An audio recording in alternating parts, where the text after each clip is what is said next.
Some things you see in the woods aren't meant to follow you home, but they do anyway. And once they've marked you, there's no real escape, just the illusion of it. What I'm about to tell you happened during what was supposed to be a peaceful camping trip in the Cascade Mountains, back in the summer of 2019. My name's Trevor, and I've never been able to sleep through a full night since. I'd gone camping dozens of times before. The wilderness was my reset button, the place I went to clear my head after long stretches of office monotony. That June, I drove 6 hours north to a remote campsite near Mount Baker, one of those spots you have to hike 2 miles into just to reach. No cell service, no other campers within earshot. Just me, my tent, and the cathedral silence of old-growth forest. The first day was perfect, blue skies fractured by towering Douglas firs, the smell of pine sap warming in the afternoon sun. I set up camp near a creek, cooked dinner over my portable stove, and watched the stars emerge like pinpricks in black velvet. But as I settled into my sleeping bag that first night, I heard something that made my skin prickle. Footsteps, not the scuffling of a raccoon or the heavy pad of a deer. These were bipedal, measured, deliberate, circling my tent in a slow, methodical pattern. I lay frozen, listening to each footfall compress the carpet of pine needles outside. The steps moved around the tent, left side, back, right side, front, then stopped directly at the entrance. I could hear breathing, low and wet, like someone recovering from a sprint. My hand fumbled for my flashlight, but some primal instinct told me not to turn it on. Don't let it know you're awake. The breathing continued for maybe 30 seconds, though it felt like 30 minutes. Then the footsteps resumed, moving away into the darkness. I didn't sleep. I sat upright until dawn, gripping a knife I'd brought for cutting rope, listening to the forest settle back into its usual nocturnal symphony. When sunlight finally filtered through the tent fabric, I convinced myself it had been a hiker passing through. Someone disoriented, maybe drunk. Nothing sinister. The second day, I tried to shake it off. I went for a long hike, told myself I was being paranoid. But when I returned to camp in the late afternoon, something was wrong. My tent had been opened, not unzipped, torn. 3 vertical slashes cut through the nylon door, precise and clean, like someone had used a blade. My sleeping bag had been pulled outside and left in a heap 10 feet away. My food supplies were untouched. My gear was undisturbed. Whatever did this wasn't looking for food. It was looking for me. I remember standing there, my mouth gone completely dry, trying to process what I was seeing. The rational part of my brain screamed to pack up and leave. But the sun was already sinking, and I'd never make it back to my car before dark. I had no choice but to stay another night. I moved my tent closer to the creek, thinking the sound of running water might mask any approaching footsteps, a decision I'd come to regret. I built a fire and kept it roaring until I had a pile of embers the size of a car tire. I sat next to it, my back against a boulder, determined to stay awake. Around midnight, the forest went silent. Not the peaceful quiet of a sleeping wilderness, but the suffocating silence of prey animals hiding from a predator. Even the creek seemed to muffle itself. That's when I saw it. Across the fire, maybe 40 feet into the trees, 2 eyes reflected the firelight. Not the green glow of a deer or the amber shine of a coyote. These were white, like polished bone, and they were positioned too high off the ground, at least 7 feet up. The eyes didn't blink. They didn't move. They just watched. I grabbed a burning branch from the fire and stood up, trying to make myself look bigger, more threatening. The eyes tilted slightly, as if the thing was cocking its head, studying me with a kind of curious malevolence. Then it stepped forward, just enough for me to see its outline against the darkness. What I saw defied every natural law I understood. It was impossibly tall and skeletal, its limbs too long, its proportions wrong in a way that made my vision swim. Its body was covered in something dark, not fur, not skin, but something in between, slick and mottled. And its face, God, its face was almost human. Almost. But the features were stretched, warped, like a reflection in a funhouse mirror.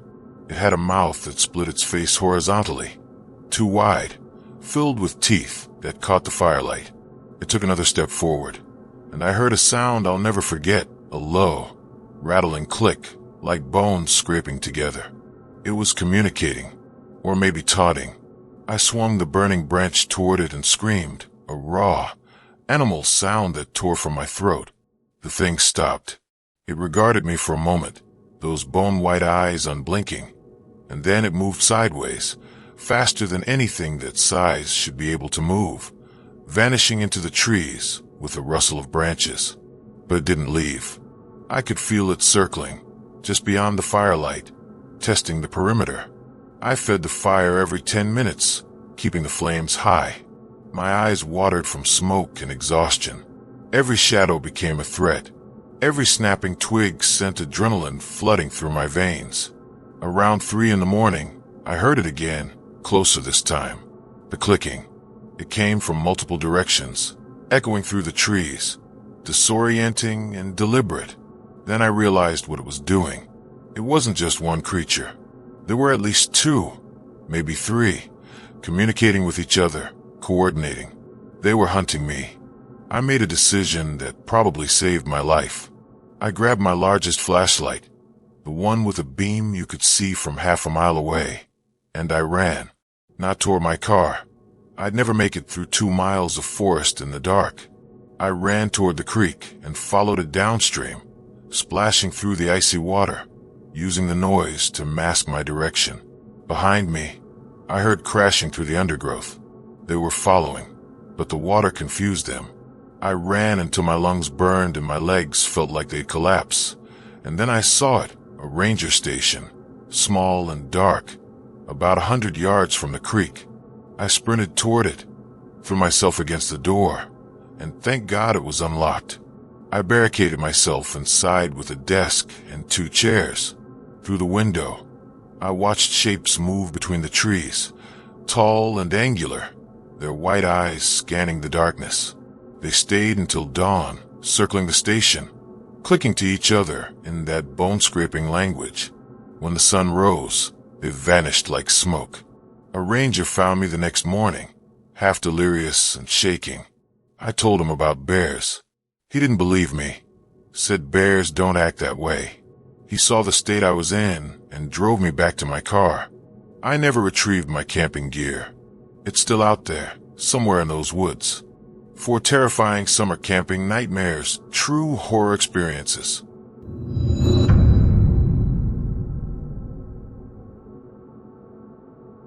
I need you to understand something before I tell you this story.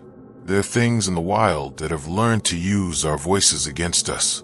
Things that have watched us long enough to know what we sound like when we're scared, or lost, or calling for help. My name is Bethany, and 5 years ago, during a camping trip in the Allegheny National Forest, I learned this lesson in the worst way possible. It was supposed to be a girls' weekend. Me and my best friend Claire, and 2 other friends we'd known since college, Jade and Riley. We'd rented a campsite near a lake, one of those idyllic spots surrounded by dense forest and far enough from civilization that you could actually see the Milky Way.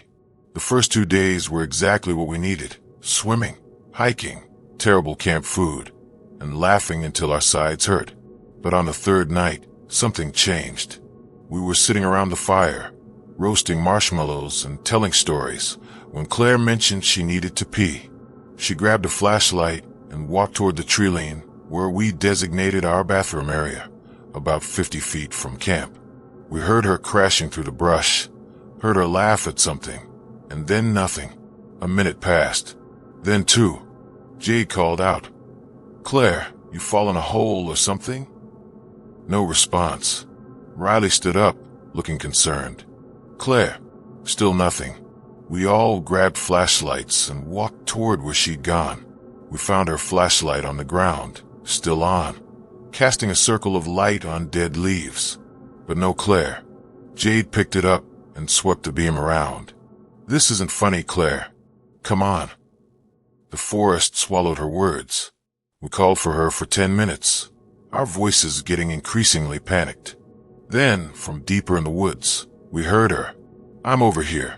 I think I'm lost." Her voice sounded strange, flat, like she was reading from a script, but it was Claire's voice. We rushed toward the sound, our flashlights cutting through the darkness. "Keep talking, we're coming." Riley shouted. "I'm here," Claire's voice said again. "I'm over here." Same inflection, same flat delivery.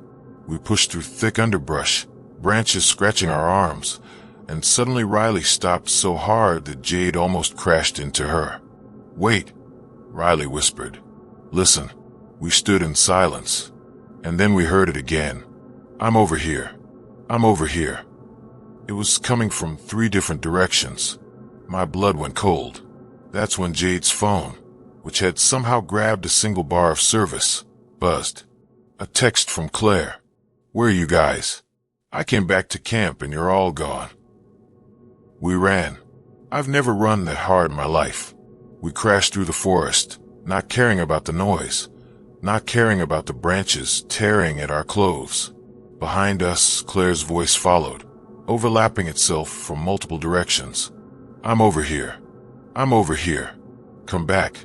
I'm over here." When we burst into the campsite, Claire was standing by the fire, looking terrified. "What the hell? Why did you leave me?" She'd never left camp. She'd gone to pee, come back, and found us gone. We'd heard something else. Something that used her voice. We should have left right then. Packed up and driven through the night. But it was nearly midnight, and the trail back to our car was narrow and treacherous in the dark. We convinced ourselves we'd imagined it, that we'd panicked over nothing. We were wrong. Around 2 in the morning, I woke to whispering outside our tent. Multiple voices, overlapping, all familiar. My voice, Claire's, Jade's, Riley's. They were having a conversation that never happened, repeating things we'd said earlier that day, mixing up the words, creating sentences we'd never spoken. "Did you see it?" my voice asked. "I think it's watching," Claire's voice responded. "We should help it," Jade's voice said. "It wants us to help it." The whispers circled the tent, getting closer. I could hear movement in the leaves, slow and deliberate. Not 4 separate people. One thing. Crawling. Riley grabbed my arm, her nails digging into my skin. Through the thin tent fabric, we could see a shadow, massive and low to the ground, moving around us. It pressed against the tent wall, and I saw the outline of a hand. Too many fingers. The whispers continued, now mixing with sounds, crying, laughing, choking, all in our voices. Claire was crying silently, her whole body shaking. Then the whispering stopped. The shadow pulled away. For 30 seconds, there was nothing but the sound of our ragged breathing. Then we heard it. A voice from outside. My voice. Perfect. Exact. "Guys, I'm scared. I'm going to the car. I'll come back with help." We heard footsteps moving away from camp, crunching through leaves. I opened my mouth to scream that it wasn't me, but Jade clamped a hand over my mouth. We listened. The footsteps stopped. There was a long pause. Then the footsteps returned, faster now. The tent entrance unzipped from the outside. We scrambled backward, pressing against the far tent wall. The zipper continued its slow descent, revealing the darkness beyond. Nothing entered. The tent flap simply hung open, inviting us out. "Come on," my voice said from just outside. "We need to leave. Now." It sounded urgent, convincing. If I hadn't been inside the tent, I would have believed it. Claire grabbed a camp knife. Riley pulled out her phone and turned on the video camera, holding it toward the entrance. For a moment, nothing happened. Then something moved into frame. I saw it on Riley's phone screen before I saw it in person. A pale, elongated face, hairless and smooth, with eyes too large and completely black. Its mouth moved, forming words in my voice. "Please, I'm scared." It tilted its head, studying us, and then its mouth opened wider, impossibly wide, and it made a sound like a child crying mixed with clicking insects. We screamed. All of us. We screamed and didn't stop until our voices gave out. The thing retreated, sliding backward out of the tent. We heard it move around the campsite, knocking over our cooler, rattling our pots, imitating the sounds of normal camping activity. Then it started again. More voices. Not just ours now. Men's voices, children's voices, elderly voices, dozens of them, speaking over each other, some laughing, some screaming, some just saying the same word over and over. Help, help, help, help. It went on for hours. We huddled together, knife drawn, waiting for dawn. When the sun finally started to rise, the voices faded. We packed in 15 minutes and hiked to our car without speaking. As we drove away, I looked in the rearview mirror and saw something standing at the edge of the tree line. Tall, pale, watching us leave. 2 weeks later, Riley sent us the video she'd taken that night. She'd been too traumatized to watch it until then. In the footage, when the thing's face appeared, you could see movement behind it. Shapes, at least a dozen, all similar, all watching from the darkness. We weren't dealing with one creature. We'd been surrounded. The video ended with audio, our voices, recorded even after Riley had put her phone down, saying things we never said, making plans we never made. The last thing on the recording, after 20 minutes of silence, was my voice, clear as day. I know where they live. None of us go camping anymore, but sometimes, late at night, I get phone calls from numbers I don't recognize. When I answer, I hear breathing, and then, in my own voice, I hear myself say things I've never said, promising things, dark things. I've changed my number 4 times. It doesn't help. Whatever that thing was, it kept more than just our voices. It kept something deeper, and I don't think it's finished with us yet.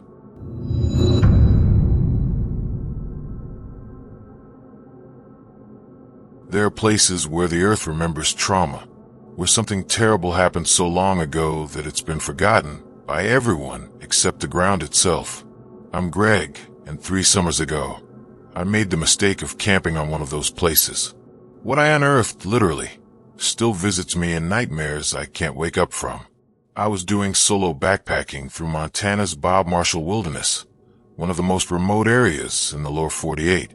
I'd been hiking for 3 days, covering about 15 miles per day, when I found a clearing that seemed perfect for camp. It was a natural meadow ringed by lodgepole pines, with a small stream running along one edge. The weird thing was how quiet it was. No birds, no insects, just the sound of water over rocks. I should have noticed, should have kept walking, but the light was fading and I was exhausted. I pitched my tent on what looked like level ground and started to set up my sleeping area. When I drove in my first tent stake, it hit something solid about 6 inches down. I figured it was a rock, adjusted my angle, and tried again. Same thing. I moved to a different spot. Same result. Everywhere I tried, my stakes hit resistance. Curiosity got the better of me. I pulled out my small camping shovel, the collapsible kind you use for digging cat holes, and started to excavate one of the spots. The soil was loose and dark, easy to move. 6 inches down, I hit wood. Old wood, gray and rotted, but still solid. I brushed away more dirt and uncovered what looked like a plank. Then another parallel to it. I was standing on top of something, some kind of wooden platform buried just below the surface. My first thought was old logging operation. The area had been logged in the early 1900s, and sometimes you'd find remnants of that era. But as I cleared more dirt, I saw something that made my stomach turn. The wood was covered in symbols, carved deep into the planks. Circles, spirals, crosses, and shapes I didn't recognize. And between the planks and the gaps, I could see darkness, empty space beneath the wood. This wasn't a platform. It was a cover. Something was underneath. I told myself to stop, to cover it back up and move my tent somewhere else. But that same stupid curiosity kept me digging. I worked as the sun set, clearing a 3 by 3 foot section of planks. The symbols got more elaborate the more I uncovered, and some of them looked fresh, like they'd been maintained or recarved over the years. When I finally pried up one of the planks, the smell hit me. Not rot or decay, but something chemical and wrong, like burning hair mixed with old meat. I shined my flashlight into the gap. The beam revealed a chamber below, maybe 4 feet deep, with earthen walls. And bones. Lots of bones. Animal skulls arranged in circles. Deer antlers twisted into spiral patterns. And in the center, a human skeleton, partially articulated, sitting upright, its skull facing up toward the wooden cover. Its mouth was propped open with a stick, and inside the skull cavity, something had been placed. A bundle of feathers, roots, and what looked like dried organs, wrapped in rotted leather. I dropped the plank and scrambled backward. What the hell had I found? Some kind of burial site? A ritual chamber? I grabbed my phone to take pictures, document this. Maybe call a ranger when I got back into service range. But when I looked at my phone screen, the photos came out wrong. The images were distorted, filled with black spots and static-like interference. And in every photo, standing in the background behind me, was a shadow. A person-shaped shadow that wasn't there when I'd taken the picture. My hand was shaking so badly, I almost dropped the phone. That's when I heard the sound.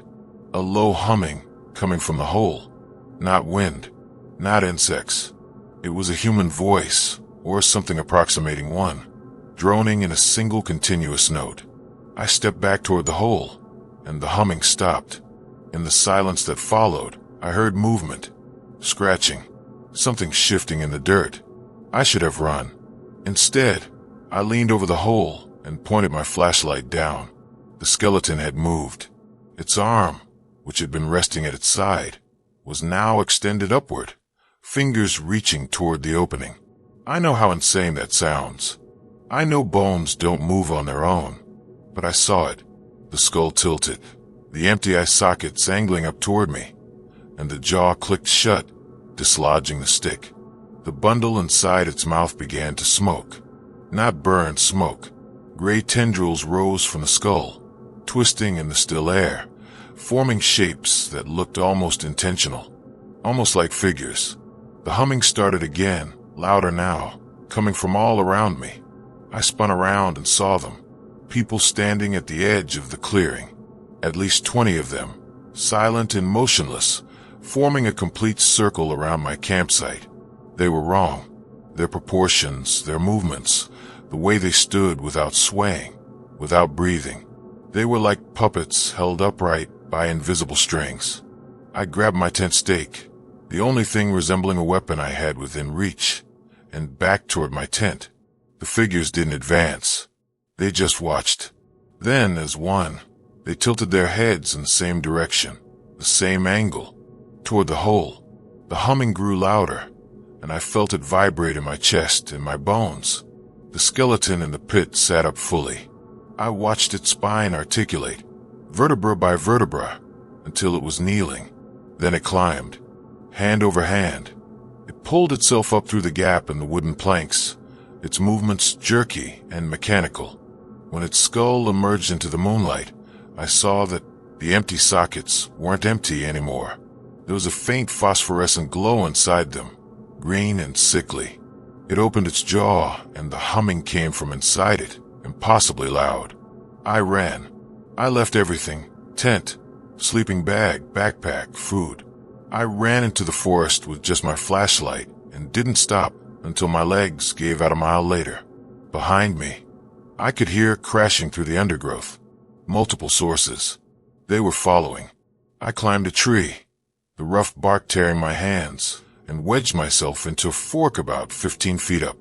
Below, shapes moved through the darkness. The puppet people, jerking and twitching as they searched. They couldn't look up. Their necks didn't bend that way. I stayed in that tree until dawn, listening to them rustle below, occasionally bumping into the trunk with wet, meaty thuds. When the sun rose, they were gone, just vanished like they'd never been there. I hiked 20 miles that day. Didn't stop until I reached a ranger station. I filed a report, told them about an archaeological find in the wilderness, left out the parts about moving bones and puppet people. They said they'd send someone to investigate. 2 weeks later, I got a call. They'd found the clearing. They'd found my tent and gear, shredded and scattered. They'd found the wooden platform, but there was no hole underneath. The ground beneath the planks was solid, undisturbed. No chamber, no bones, no evidence of burial. They said I must have been disoriented, maybe altitude sickness or dehydration causing hallucinations. But I know what I saw. I know what I uncovered. And I know something else too. Last month, I was in my apartment in Seattle, hundreds of miles from Montana, when I woke up at dawn to find dirt under my fingernails. I hadn't been outside. I hadn't been gardening, but my hands were covered in soil, dark and rich, and under my bed, scratched into the floorboards, were symbols, the same symbols from the wooden planks. I'm moving again next week, but I don't think distance matters anymore. Whatever was in that pit, whatever I released by opening it, it followed me home. And at night, just before I fall asleep, I hear it. That humming, getting closer, growing louder. I think something wants me to come back, to finish what I started. And I'm terrified that one night, I'll wake up and find myself standing in those woods again, with a shovel in my hands, digging deeper.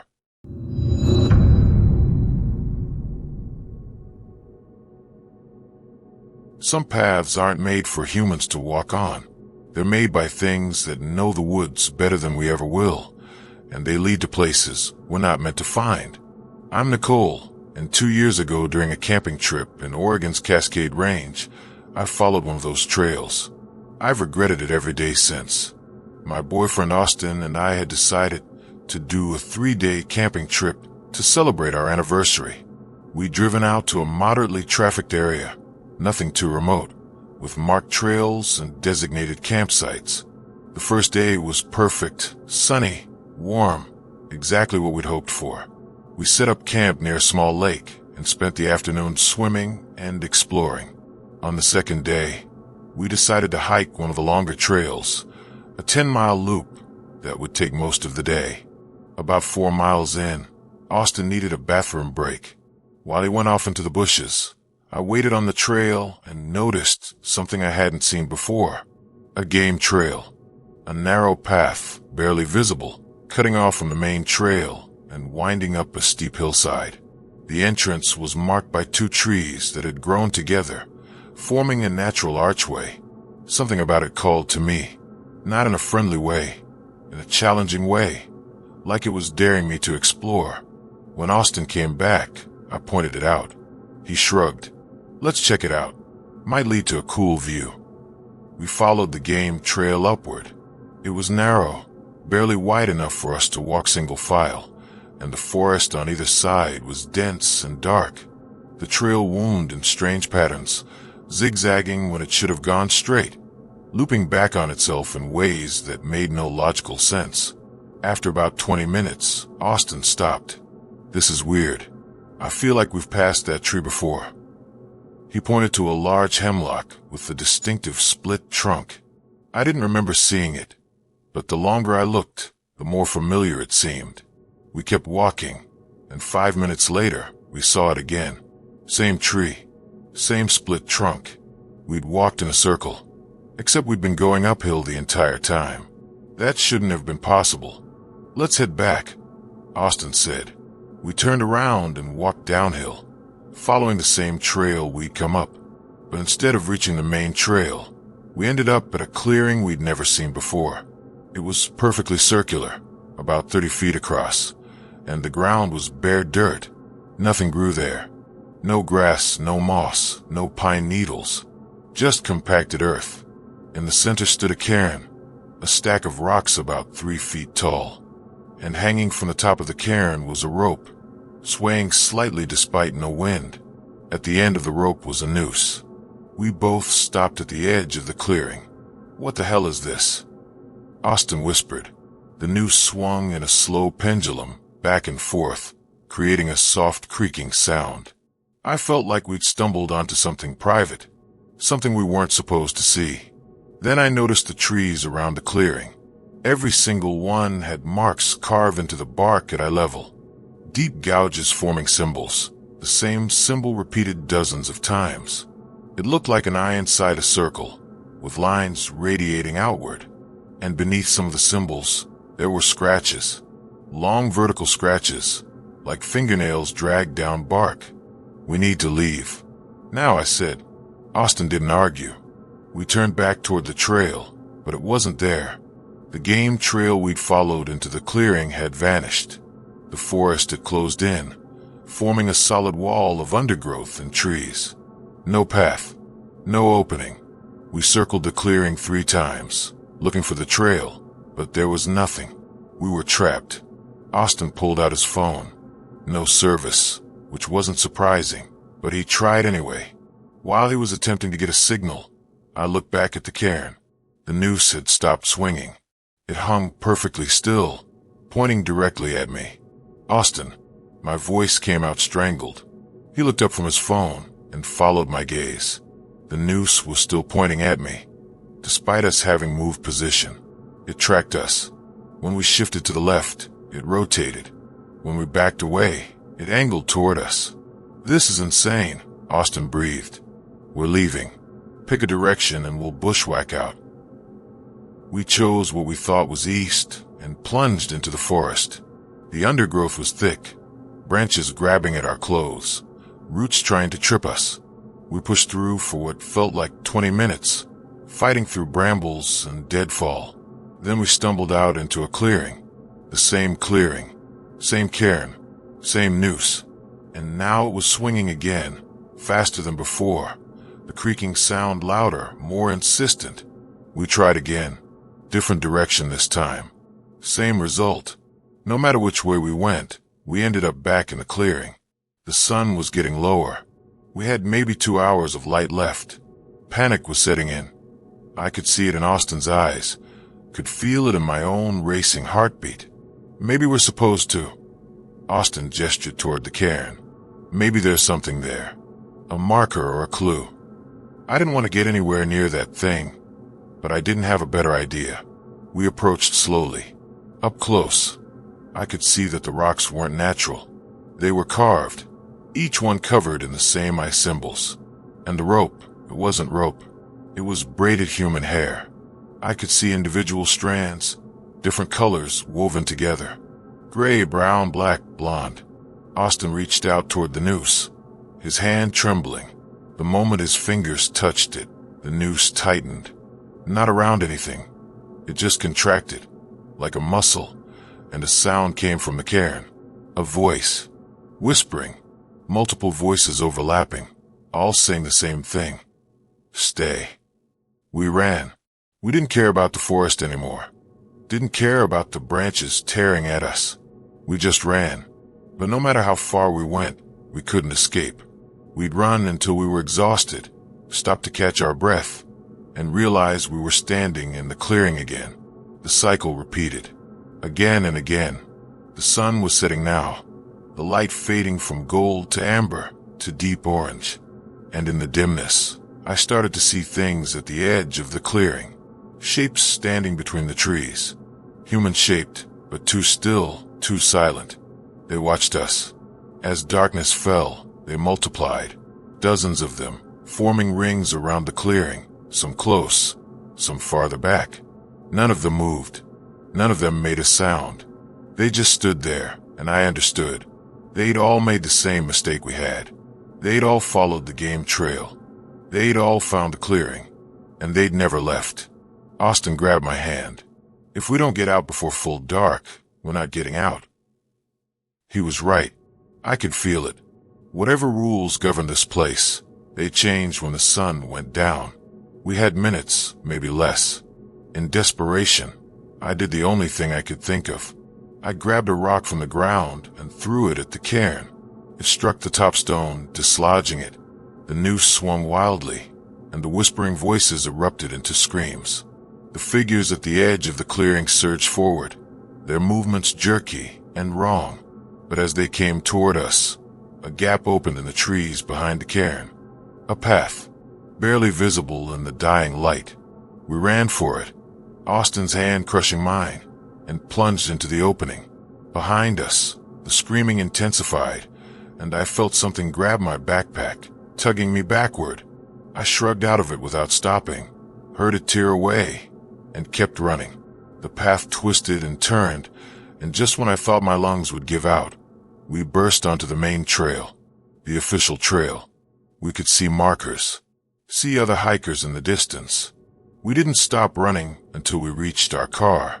We left our campsite, left our gear, drove straight home. When we got back to Austin's apartment, we found claw marks on my backpack straps, long, deep gouges. And inside the backpack's front pocket, something had been added. A small braided circle of human hair, tied with a knot. A souvenir, or a warning. We broke up 3 months later.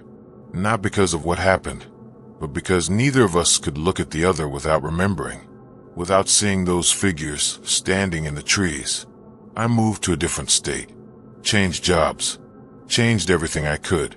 But last week, I was hiking in a local park, a safe, well-maintained trail in broad daylight, and I saw it. A game trail cutting off from the main path.